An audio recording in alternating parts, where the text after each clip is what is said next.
Hey, what's going on? I'm Matt O'Leary back with another video, and today I'll be releasing my final first round mock draft. But before we get started, I just wanted to mention that you can follow me on social media at Matt O'Leary NY. Subscribe to the podcast if you're new here and haven't done so already. Pick number one, the Cincinnati Bengals. They're going to go Joe Burrow, quarterback out of LSU. Don't want to spend a ton of time on this pick. It just makes sense. They really need a new direction of this team. Joe Burrow comes in and is your quarterback one. Redskins pick number two. They also have an easy choice. They're going to go Chase Young, edge rusher out of OSU.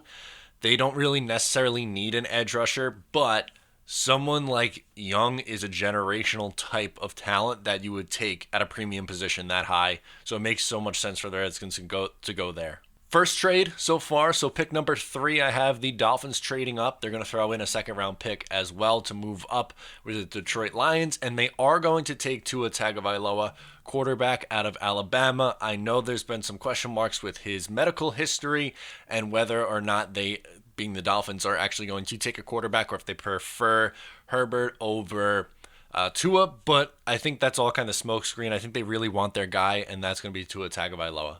At number four, we have the New York Giants. They put out a smokescreen that they were interested in Herbert, which is just crazy. I think that shows that they want to move back. I don't think they're going to be able to get a trade done, and I think Dave Gettleman sticks by just taking the best player. I think they'd be better off taking an offensive lineman, but I believe he is going to go Isaiah Simmons, linebacker slash safety out of Clemson. Really good player. They need help on the defensive side of the ball, so I understand that pick. I just think, me personally, I'd rather see them go on the offensive side, but I think they're going to go defense. So the Lions still get their guy that they're going to be coveting in this one, which is Jeff Okudah, cornerback out of Ohio State. He is the best corner in the NFL draft entering it this year. He's easy a top 5 pick. He's CB1 for this team right away. You just traded away Darius Slay, so you need cornerback help for the long term, and this fixes that need.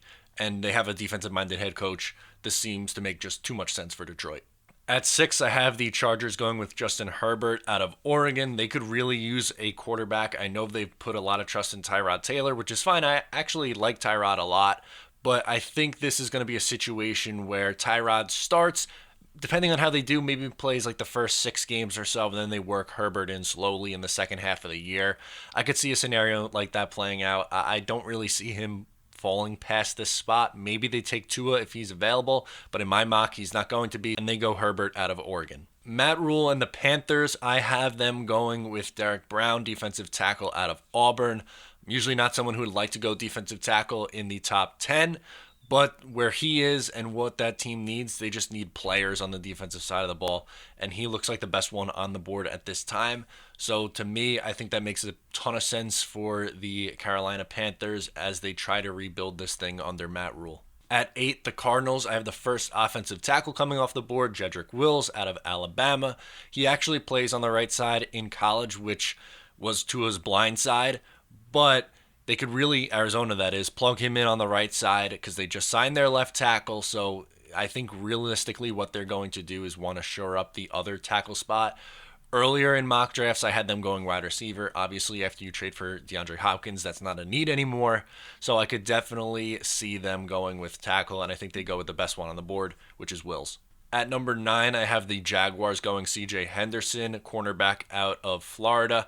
After you trade away Jalen Ramsey, after you trade away Boye, you're going to need some corner help. To me, he is the second best corner on the board. I know they have a later pick in this round where they could probably go corner, but I think there's a little bit of a fall off from a guy like Henderson to who would be available at 20. So I take the corner here. At 10, I have the Cleveland Browns taking Tristan Wirfs, tackle out of Iowa. I think they really want to go offensive line.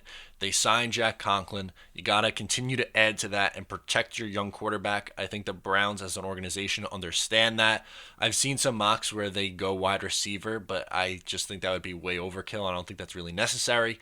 Maybe you can convince me that they can go with someone on the defensive side of the ball, but to me, their biggest need is offensive line, so I take Tristan Wirfs. Number 11, my New York Jets. I had them going with Andrew Thomas from Georgia. I think the Jets would be going nuts if Thomas is there. He is someone who could step in and play left tackle from day one. A lot of people liked him as the number one tackle up until about December. Then Jedrick Wills jumped up everyone's board. Some people put Tristan Wirfs ahead of Thomas, but there's no denying that Andrew Thomas is definitely someone who could come in and start from day one, which is exactly what the New York Jets need. At number 12, the Vegas Raiders, I had the first wide receiver coming off the board, which is Jerry Jeudy. The Raiders could really use some star power as they make their transition to Vegas.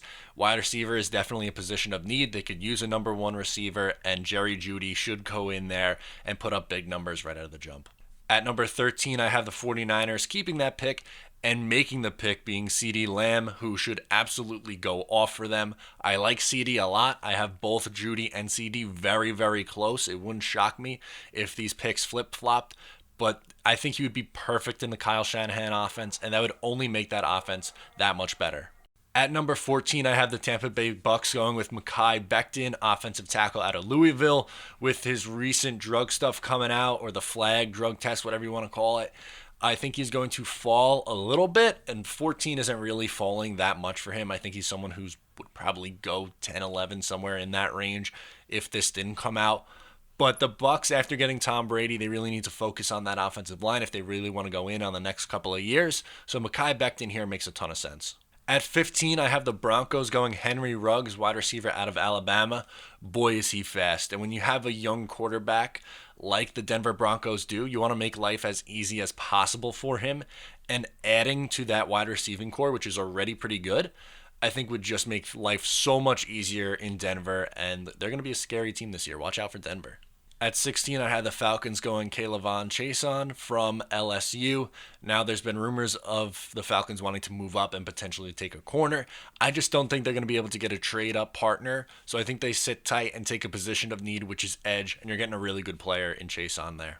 At 17, I have the Cowboys keeping that pick and making it. They obviously are looking at Jamal Adams. I don't think a trade ends up getting done, so I have them taking a safety instead, which is Xavier McKinney. McKinney plays out of Alabama. A lot of Alabama guys going early in this draft, but it's a position of need for them. Obviously, they're looking at a guy like Jamal Adams. I don't think a trade's going to get done, so instead they're just going to keep their pick and get a cheaper option because they are cap strapped, because you're paying Ezekiel Elliott a ton of money, Amari Cooper a ton of money, and you're going to have to pay Dak long term. I know they're trying to avoid that right now, but you have to do it. At 18, I have the Dolphins going Josh Jones, offensive tackle out of Houston. Dolphins have a lot of needs, but they have a lot of picks to go along with it. Once you figure out quarterback, then you need to take an offensive tackle as well. And to me, it just makes too much sense not to take the best offensive tackle on the board remaining, which is Jones. At 19, the Raiders are on the board again, and I think they need help at the linebacker position. Give them Patrick Queen, linebacker out of LSU. He's someone who could step in from day one and help out the middle of that defense. And he seems like a guy that John Gruden would just absolutely love on the defensive side of the ball.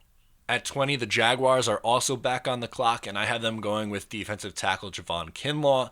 He is someone who I could see even going as early as a top 10, but with positions of needs at wide receiver and offensive tackle, I think he slides down the board a little bit and is available at 20. So Jacksonville will be doing cartwheels if they were able to get both those guys in round one, and I think it's a likely possibility.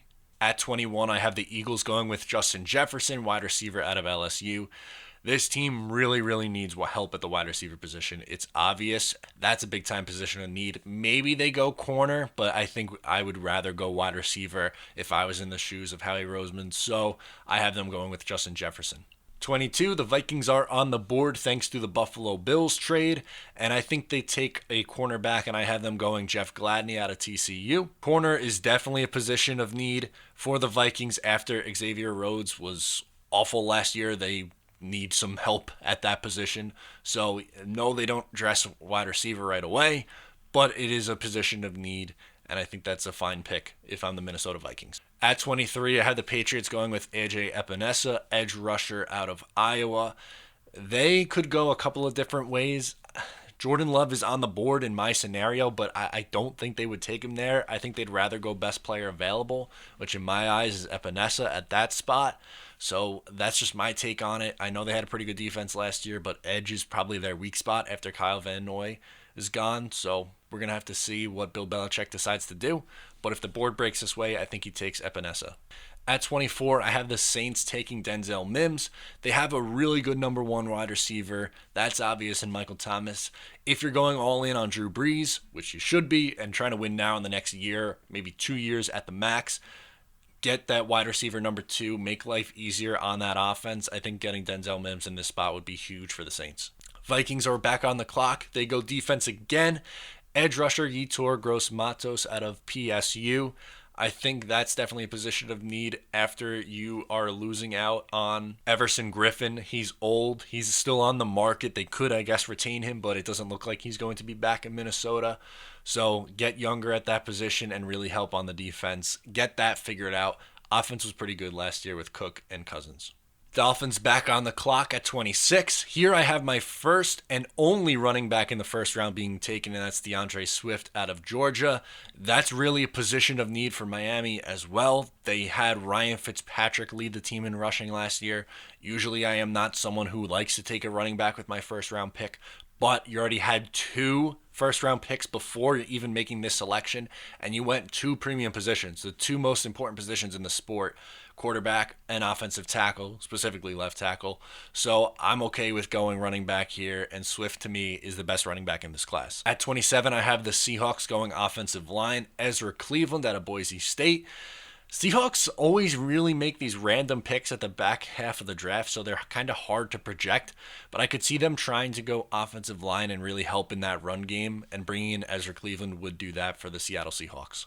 At 28, the Ravens are on the board, and they had a pretty flawless team last year, but they are losing some more key pieces at the linebacker position, so I have them going with Kenneth Murray, linebacker out of Oklahoma. They always seem to just get these guys in and replace everyone that leaves there. They do a phenomenal job of drafting, and I think this would be a great pick for the Baltimore Ravens. At 29, I have the Titans going cornerback, Jalen Johnson. To me, that is a huge position of need for the Titans. You're going to lose out on Logan Ryan. That team was pretty good last year. Obviously, you're in the AFC Championship game, but corner is an important position, and that's a weaker one right now for the Tennessee Titans. At 30, I have the Packers going Laviska Shenault, wide receiver out of Colorado. He is someone who I think could either go in the back half of the first round or early second round. They have a really good wide receiver. Get Aaron Rodgers a really good wide receiver number 2 and let that offense go to work. At 31, I have the 49ers trading out of the first round, and I have a team that doesn't have that many high picks or picks of really big value trying to move up, and that's the Buffalo Bills. And I have them moving up for an edge rusher, Zach Bond. That defense is really, really good in Buffalo. They did a lot on the offensive side of the ball, trading for Stephon Diggs, and that offense is getting better. And they are making life easy for their quarterback, Josh Allen. Does he take that next step in year 3? That's up to him, but they are trying to make life as easy as possible for their quarterback. I think they go defense in edge, which is really like the one position that they are lacking on that side of the ball. And at 32, Super Bowl champion, Kansas City Chiefs, I have them going with Trevon Diggs, cornerback out of Alabama. Defense isn't that great in Kansas City. Offense is completely fine. You know that for a fact. Maybe they go interior offensive line. You can maybe make the case for Cesar Ruiz, but I think they go defense. I think they try to take care of the cornerback position in the long term, something that they don't really have right now on the roster. So that's where I have Kansas City going. Let me know what you think of this mock draft. Again, this is my final mock for the first round, draft on Thursday. If you're looking for NFL draft content, we're going to be streaming live over on Jets Talk 24/7's channel. It's going to be myself, Gangrene David, Green Bean from Jets Nation, and of course Ryan from Jets Talk 24/7. It's going to be a lot of fun. We're going to be live during the entire first round. Spoiler, might be live the next day as well for day 2. Going to leave that up to the boys, but that's been in the works. I hope that's okay for me talking about this on this show. If not, I'll hear about it. Anyway, thank you so much for tuning in today. I'm Matt O'Leary. I'll talk to you next time.